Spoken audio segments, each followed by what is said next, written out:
Today I show you how you can upload photos or images into your web server and store them into an SQL database. Earlier I was preparing the sample applications to show you how you can take photos from the camera or from the photo library. And today I updated this sample applications with the upload functions to the web server. So if we combine these two things from my earlier tutorial, so taking the photos and also using the web backend servers, you can learn how to basically integrate these functions into a workable application where you can upload your files or images into the web server. This is not really an easy task. There are many issues behind what you might be facing, and I was going through also these difficulties earlier. But today I will show you how you can handle the problems. So how the sample applications work. So basically I have here the application where I can take the photos from the camera or from the photo library. I will use the photo library today, and then I will upload with this button the photo to the web backend, and then store it into an SQL database. Then when it is stored with the other button, with the download button, I can download again this photo from the web server. So let's see how it works on the Android. So I select the photo from the sample photos. Let's take this one. So then you can see that it's selected.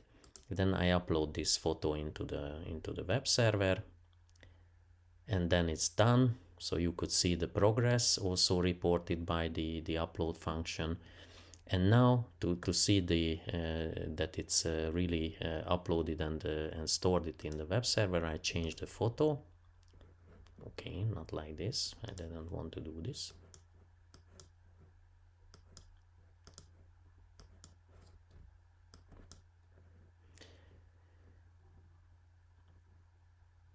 So use this photo. Okay, you can see that it's loaded. And now I download again the previously uploaded photo from the web server. And it's done. You can see that the photo downloaded and it's appearing in the view. So let's do it in iOS as well. Similarly, I can take one photo. Let's take this one, upload the photo. It will take some time. Okay, so the photo is saved. Actually, if I would download it here, then you can see that it's uploaded from this application to the same place. So now let's select another one. Let's take this one and download the photo, and then it comes back as it was before. Okay, so let's see how this whole system works. So let's go to the Android application at first. Let's stop it. Okay, so what we need to do is that actually the first thing what I would like to explain about uploading a photo to the web server. So what issues you might have, as you are basically uploading your file, which can be a big file, big photo object, or a JPEG file or PNG file. These can take a long time, and also the providers who are providing for you the web server might be limiting the timeout for the upload, as well as the size of the file what you want to upload. So to basically overcome these kind of problems, like I had it with my service provider, that the upload limit was about 2 minutes, and the file couldn't be bigger than about 1 MB. So to basically overcome this problem, what I figured out that I need to split the file into smaller chunks and then upload these smaller portions to the web server.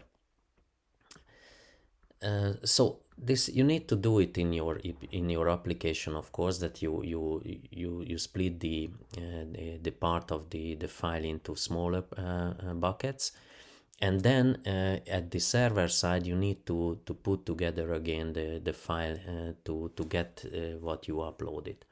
But as you might not just uploading photos, you might need to extend this function a little bit more, so you can basically handle also variables what you are uploading. And I will show you also one thing which is also makes it difficult, or make it harder to upload files into a web server, because for example on the iOS also the photo orientation is important, and when you upload the file, it might happen that when you download again the file, the file is appearing in a wrong orientation. So I will show you this later on, but I just wanted to tell you that what kind of issues you might face with. So okay, so what we need to do here is that at first, of course, I made the fragment itself on a way that I can upload the photo, and I can show the progress, and then download the photo. So I put here 2 buttons and 1 text, but the rest of the application was like before in my earlier tutorial. So I was using the file or the library access and the camera access.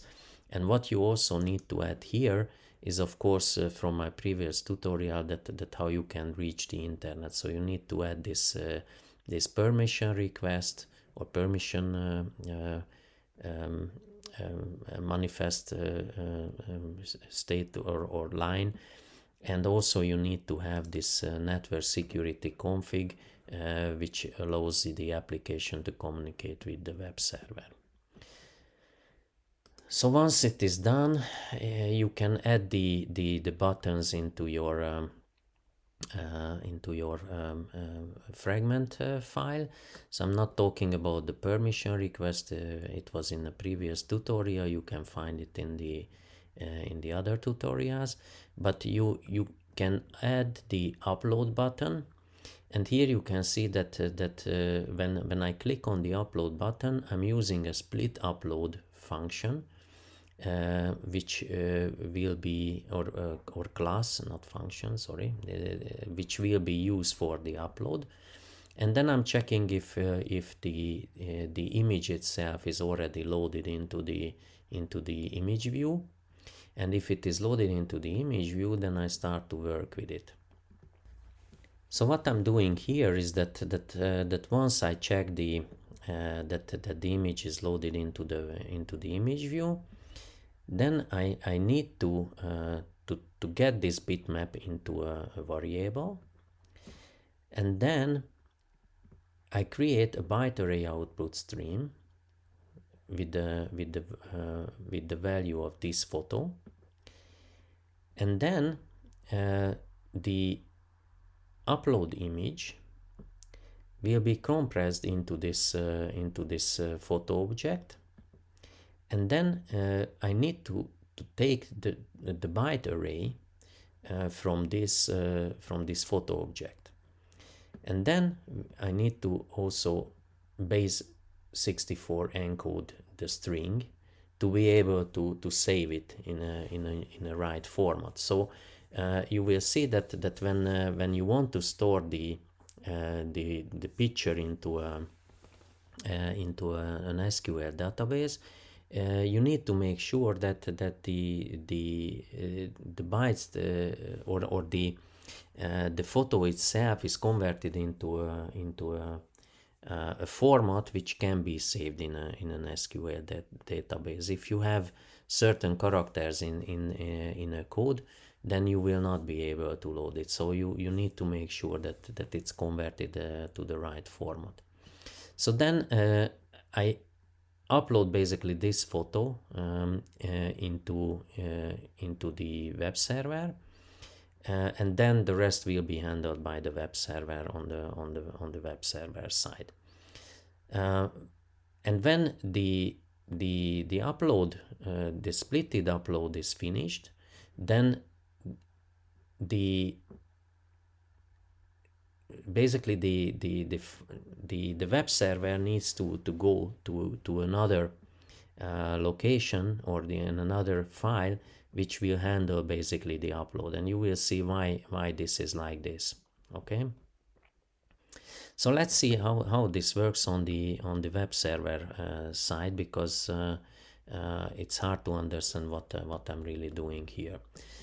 So the split upload itself is, as I said, it's basically doing the split of the complete upload. So it takes the file and split it into smaller buckets. You can define how big buckets you want to upload. I was using a relatively small portion just to also get the progress back from the web server, that every time when I'm calling this upload split function, let's say, then at the end it's reporting back if it was successful or not. So every time when a bucket is uploaded, it's calling this file. And what I'm doing here is that I'm taking the ID of the upload at the first time. When I start with the upload, the first bucket doesn't have an ID, so it will be a 0, and then it starts the upload, and it creates the first chunk in the SQL file. So here you can see that I defined a table with a big upload name and a big string and an ID for it, which is called big ID. So these two elements of the table are defined only. So the big upload is a blob, a big blob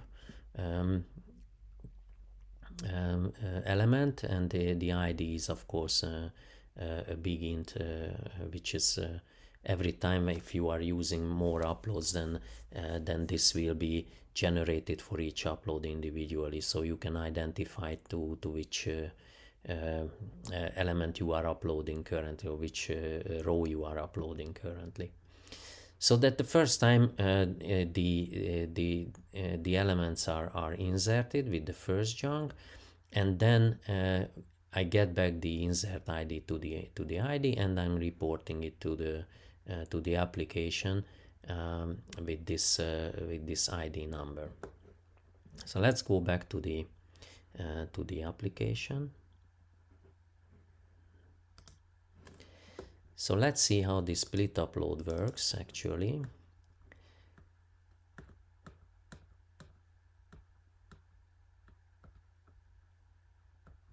So basically you define or you add the elements what you want to upload, and then when you set up basically this the complete body, let's say, so what you want to upload for the to the web server, then you can start to split this this parameter string. So basically this parameter string is what is created at the beginning. So when you start to define your file, then you are, or what you want to upload, then you are always using this add param parameter or add param function. And with the add param function, you are basically creating a parameter list what you are uploading, and you define the body of the file itself. And then when everything is completed and you start basically this the function itself, you say that upload split started, then you start with the get split, and then the get split is basically taking the first split or the first section of the upload, and then it calls a web connect, which is a web helper, actually the web helper itself, and this web helper will start to upload the junk to the web server. So when it is returning, if it is not finished, then it's calling or it was calling the upload, and when it is reaching the end of the split, then it is calling the same web helper, but with the finished upload parameter. And then the web helper, when the web helper is returning a data, so everything was okay, then the upload function is reporting the progress, and then also getting the next split. So when the last section of the last split of the parameter string is uploaded, then this get split function will jump to the else section. This will tell to the system that the upload is finished for the chunks, and now what we need to do at the server side is that we need to put together the chunks, or we need to process basically the uploaded content. And how we do it, that at the beginning, when we are taking the function, the split function, then we are giving the file, or we giving the web server PHP file, which will basically handling this uploaded split, because the upload will always run with the same functions or same file, but the usage on the web server side need to be processed differently. So you might be using this upload split with different content, and then you want to work with it, so you need to make sure that when you uploaded your content, then you can take out what you want. So basically here, not just you can use this kind of solution for anything, not just for photos, but you can basically use it for any variable you want to upload, because on the web server side you will handle the content you will take out from the big upload, the relevant contents. Okay, so in our case, this photo upload will be the handling file or handling function. And as I said, when you uploaded everything, then this section will simply tell to the file that what is the ID of the split content. This is needed to handle it on the right way, or the right content to handle on the web server side. So if we go back here and we take this photo upload function, which is called at the end of the file. It will basically take the split ID, and then we are using here a get upload and the split ID function, which is created here to handle this these uploads from the SQL file. And what it is doing is basically taking the right big string from the SQL file with the ID what we were giving to this function, and then we start with the separator, because what I did not mention, that the split upload is starting with a separator string, which is generated individually for each upload. This makes sure that it gives a kind of security for your upload. So basically, if it would be a static string for every upload always the same, then it could be let's say hackable more easier than this way, because in this way you can basically separate the string every time on a different way, or I mean with a different identification string. So then the upload is separated or exploded by this string, and basically with this separation you can get a kind of map in an array format. So if you separate the, so for example, you have an ID number and then the ID and the number is coming after each other, you can put together. So as you can see that we have a code and we have a value, and then we put into an array the code and the value together. So when we are using the content of this upload, then we can take here the photo photo number if you have more photos to upload at the same time. Here we are using the 0 because we are only uploading one photo. So we are taking the photo number 0, and then we basically convert it to a usable format, and to store it in a blob file, and to be able to use it later on just as a JPEG or PNG file. So with this pin to hex base 64 decode, we basically convert it back to a hexadecimal number, and then we are coding it again to be able to store it as a kind of string here.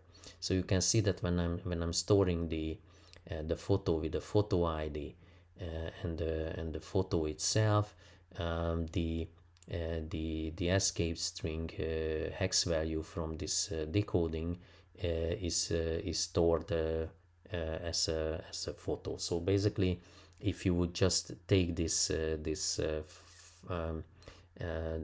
value back later on, you will see with the download that it will be very simple. Then this is already in a format what can be used as a JPEG format. So then when we were basically putting this photo into the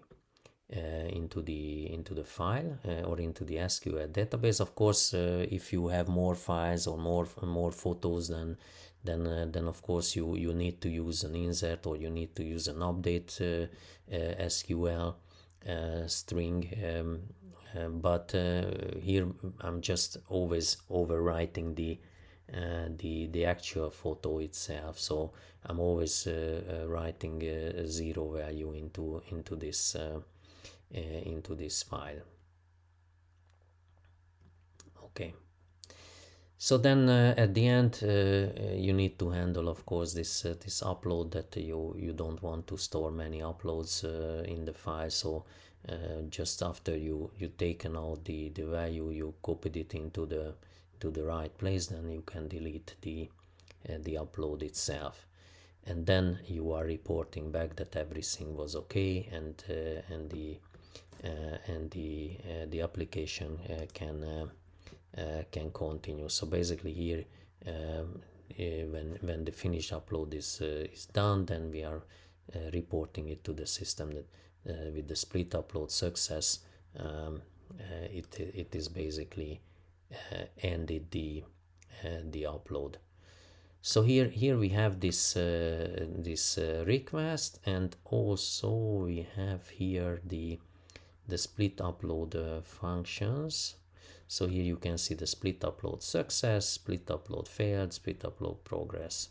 So when everything is fine, then the upload is done, and then we are basically enabling the download button because we have something in the file, so we can push the download button. But of course this is not really the part of this this tutorial, because of course you might need to handle these functions on a different way. And also here you can see the split upload progress. So when the this split upload function is running, then it's always reporting the actual status the status to the file. Then the other thing is the download button. So here we have an image downloader. So it's just added here. I don't want to go into the details of this, but if you don't want to download the image, I mean, you don't want to stop the application to work until the file itself is downloaded. You need to define an image downloader function which can run in the background, and this is what this class is doing basically, that it's taking a delegate. So so when you call this function, you need to tell to the function that where to report when the bitmap itself is downloaded. And of course you can also give to this function that where to store the bitmap. And this is important because if you might run several of these classes parallel, then you need to make sure that it's reporting the right download to the right file. So here, for example, when I call it, then it will report back to this fragment.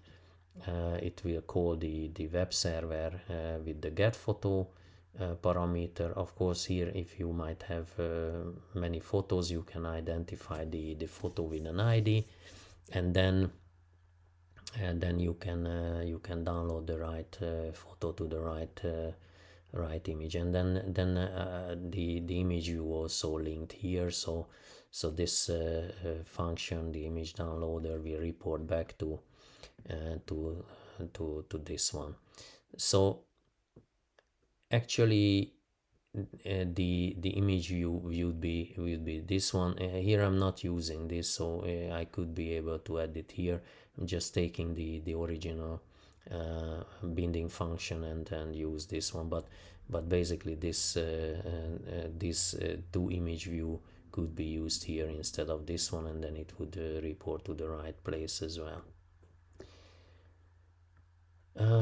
Okay, so also let's take a look on the download function, or so where we are getting the photo.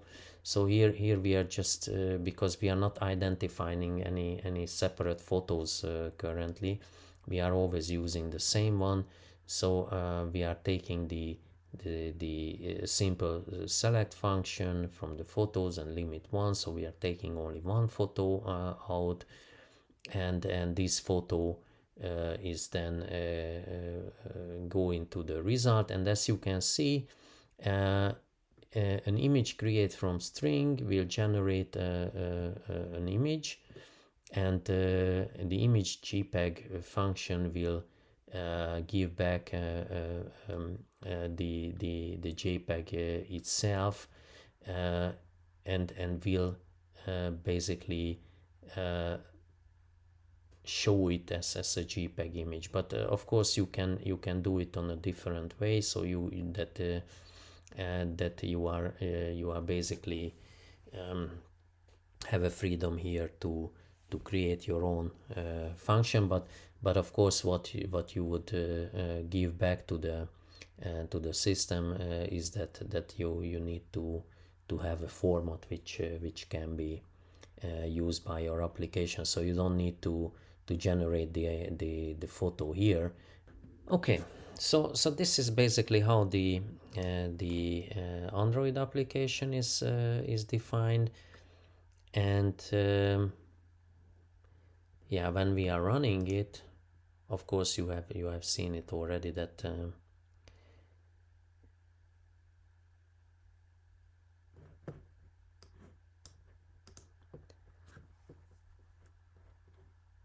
you can take the photo from the photo application as well. Doesn't matter really. Then you can upload the photo. It's done. You can take another photo, and then you can go back to the uploaded photo. So this is how the Android application is running. And let's go now to the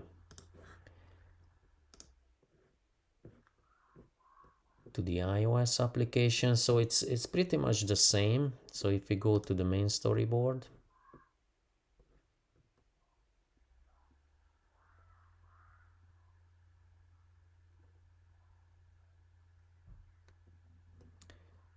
so here the same thing is defined. So upload the photo, download the photo, and the text field here, and then we have the split upload function, or split upload class. This is basically the same, a little bit of course different in coding, but we are taking the same approach here.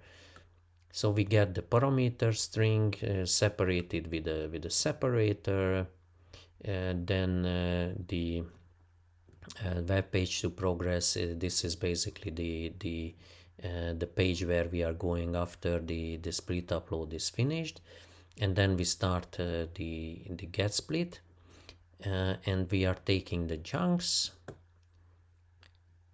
using the same function here. Parameters are the same, and calculating the progress. And then when the chunk upload is done, then we are increasing the section number to get again the get split, and we are just repeating this until we are ending up with the size of the parameter string. And if we reach that, then we are going to the finish upload section, where we are basically just checking or connecting together the file, or we are basically loading the uploaded parameters to the right place, so where we want to finally store the photos and any other data. So then the same thing, so we are reporting the progress, and in the view controller we added the functions. So here you can see that the upload function is here. So we are just disabling the download photo button until the whole thing is running. If it could have been already enabled earlier. and then we take the image. So here you can see the same thing, that basically we take the JPEG data of the image itself, and then we are coding it to the same format as in the Android application, and then we add the as a parameter as photo 0 to the split upload class, and then at the end we define again the photo upload PHP file to be called to handle the upload, and then the rest is exactly the same. At the download, the approach a little bit different here, so I was not taking anything about the let's say to run it in the background. Of course, we still need to use here an asynchronous function to start this download, but this is not really a nice solution. Of course, if you would do it in a normal application, you need to make sure that that this is running on the right way. You can basically cancel this download if it might take too long and so on. So you need to do certain things, but in this tutorial this is not really the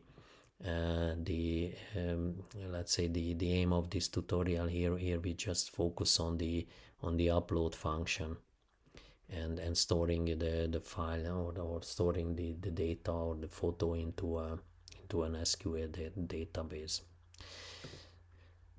So of course, what I wanted to show here with the iOS application, and again you need to make sure that your application can reach the internet, the web server. You need to do the similar things like we had it earlier, that you need to add this security considerations, that you need to define which domain you want to reach with your application. But you can take an earlier tutorial from my tutorials where this is explained.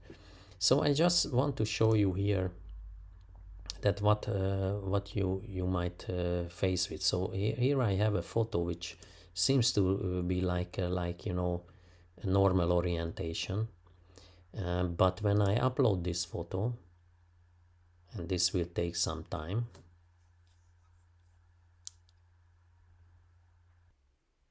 so you could see that I was taking this photo from the photo library, where it was showing the right orientation, and here you can see also on the screen that it's still in the same orientation. But in the background, the orientation of this photo is not the right one, or it's not like you can see it in the application itself. So now I uploaded the file, and I was just simply taking the file as it was, and I was not doing anything with it. But when I'm changing this file to another one, and then I download it again from the web server, you can see that the orientation is changed. So basically the orientation was 180 degrees of the original orientation. So in this tutorial I'm not showing how you can handle this, but basically you need to make sure that the orientation of the file is the right one. So you need to also save the orientation of the photo together with the photo. Otherwise you might end up like this one, that once you uploaded a photo into your SQL database, then the orientation is wrong. So either you save the or you convert your file based on the orientation to the right orientation, and then you save it, and then you don't need to take care about the orientation anymore. Or you need to save the orientation as well, and then when you download the photo, you can you can convert it back to the right orientation. It's up to you how you want to handle it. I just wanted to show you that you might have this issue as well. So that was all for today. I hope you enjoyed the tutorial, and if you like that, please don't forget to subscribe.